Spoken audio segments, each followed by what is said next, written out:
Hoy vamos a tener el tema del diezmo. ¿Será que estamos obligados en el Nuevo Testamento, en el Nuevo Pacto, pagar el 10% de ingreso? Hoy carece de fundamento en el Nuevo Testamento. Vamos a verlo bíblicamente para que no se engañen. Vamos a ver el diezmo en el Antiguo Testamento. Era la ley mosaica que instituyó el diezmo como un impuesto agrícola y ganadero, destinado exclusivamente al servicio del tabernáculo y el sustento de los levitas. Pero vamos a verlo bíblicamente, de la Biblia Reina Valera 1960, la Biblia de los evangélicos.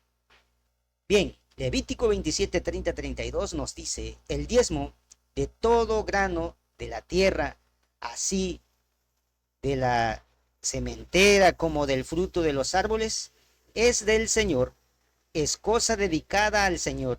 Si alguno quisiera redimir algo del diezmo, añadirá la quinta parte de su precio. Entonces, vemos claramente que el diezmo era en especie, cereal y fruta, no en cuestiones económicas, en dinero, ¿verdad? Así también en número 18, 21, 24 nos dice: a los hijos de Leví he dado todos los diezmos en Israel por heredad. Todo diezmo de la tierra lo tomarán los levitas por heredad. Como vemos, era sustento de la tribu de Leví, que no recibió heredad territorial. En Deuteronomio también vemos 14, 28, 29, que nos dice: cada 3 años separarás el diezmo de todas las cosechas y guardarás en tus ciudades para que coman. ¿Quiénes van a comer? El levita, el extranjero, el huérfano y la viuda. Imagínense ese alivio social que tenían aquellos grupos, aquellas personas, como las viudas, huérfano y extranjero, eran para ellos ese diezmo, la fruta y el cereal, en especie. Pero ¿qué nos dice el Génesis 14, 20? Y también capítulo 28, 20, 22, nos dice: Abraham y Jacob prometen entregar al Señor la 10ª parte de su botín y de lo que Dios le diese. Vemos que Abraham y Jacob hacen un acto de gratitud patriarcal, no impuesta por la ley. Por eso en Malaquías 3, 8, 10 también nos dice: ¿robará el hombre a Dios? Traed todos los diezmos al alfolí y habrá alimentos. Probadme ahora y veréis si nos os abro las ventanas del cielo. Abusados, porque este capítulo, este versículo, lo toman los evangélicos para oprimir a la gente y obligarlas a pagar el diezmo. Pero no es así. Este es un último llamado al diezmo agrícola, no al monetario. No se dejen engañar. ¿Y cómo vemos el diezmo? ¿Aparecerá? ¿Es obligatorio en el Nuevo Testamento o en el Nuevo Pacto? En el Nuevo Testamento no hay mandato de diezmar como obligación legal, exigencia. Jesús reprende al legalismo y destaca el peso de la justicia y la misericordia por encima del diezmo ritual. Y vamos a ver qué hacía Jesús. Lo vemos desde el libro, desde la Biblia Reina Valera 1960. Mateo 23, 23. Ay de vosotros, dice Jesús, porque diezmáis la menta, el aneldo y el comino, y dejáis lo más importante de la ley. ¿Y cuál era lo más importante de la ley? Dice Jesús: la justicia, la misericordia y la fe. Por eso Jesús no reprocha el diezmo, sino el descuido de la verdadera piedad, que es ayudar a los necesitados y llevarle todo lo que da la gente, que hacía en ese tiempo el diezmo y que daba de corazón las cosas. que no le imponían, que no le obligaban a llevar ese diezmo que dicen ahora los evangélicos en dinero. ¿Qué nos dice en Lucas 11:42? Con todo, hay de vosotros fariseos que diezmáis la menta y la ruda y dejáis lo más importante de la ley. Jesús daba una reiteración del reproche, el legalismo fariseico que imponía las leyes y hacía cobrar el diezmo. ¿Cuál es la enseñanza que nos deja? Esta enseñanza paulina, es gracia y generosidad.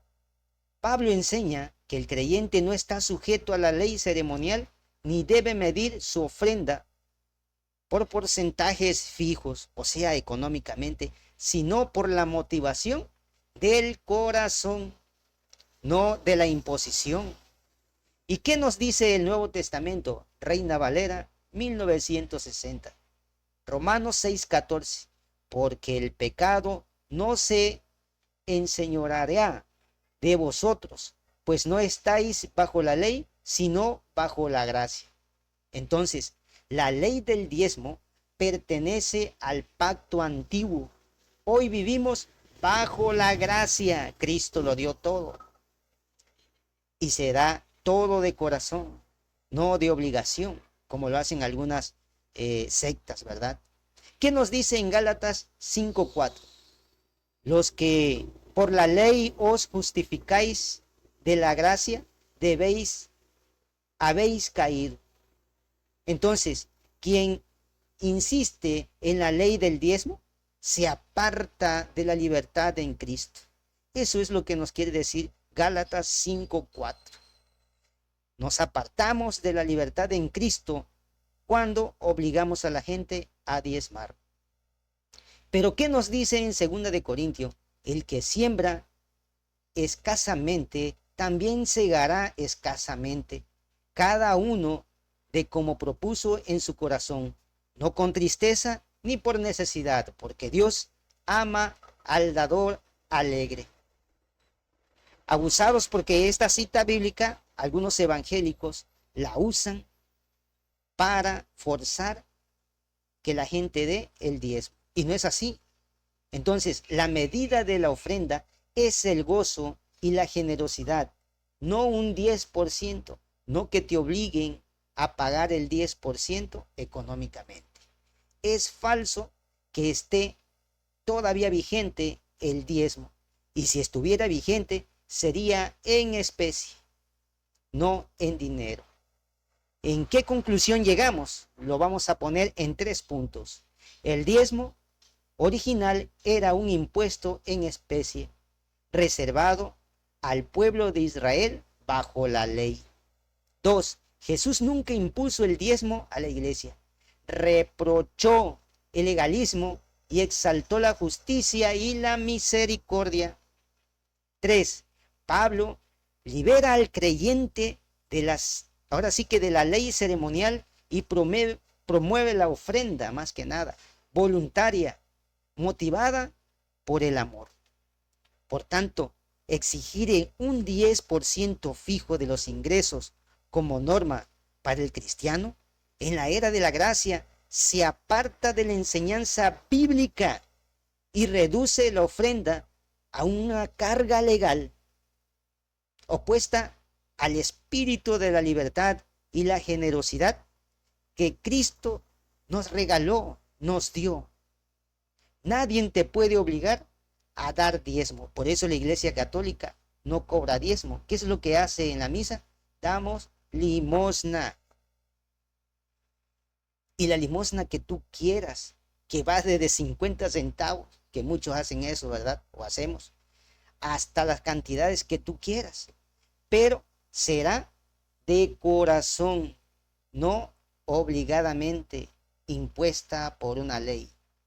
Porque estaríamos, ahora sí, ocultando la libertad y la generosidad que Cristo nos ha regalado.